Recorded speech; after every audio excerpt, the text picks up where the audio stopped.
Hey there, it's Boots Owen here. This is an AEG Electrolux Lavamat Turbo 16830. It's also known as an L16830. I'm going to show you today how to clean the lint filter on this machine.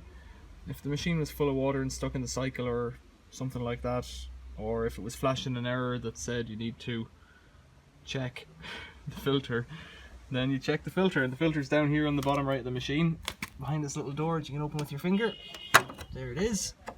And this one just falls off, but they normally they'll lift up and come away if you want. If you're doing this indoors, you might want to put down a couple of towels or something to catch the water, and bear in mind there might be a lot in it. This one has a warning there about the filter self-cleaning, because this one is a washer dryer, but let's see how to do it anyways. So first of all, what you do is pull this out, and I think there's water in this one, so there it comes. Bits of gunk and stuff in that hose caught, and that's draining off. But if I was indoors, I'd drain this off into something, but because I'm outdoors, I'll push that back in out of the way and open this filter door. It just unscrews like that. A lot more water. Apparently that's a self-cleaning filter. There's nothing in it.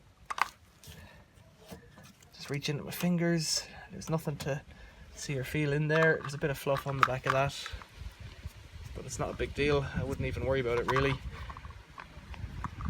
So offer it up and put it back in. It'll only go one way because of these little plastic tabs. So if you rotate it until they line up, it'll go, and then you tighten it up like that. You could wash it under the tap in the sink or scrape it out into a dustbin depending on how dirty it is, and then snap it shut and ignore the fact that this one's filthy. This is not one that I use. There you go, that's how you do it. Thanks for watching. Any questions, leave them below. See you later.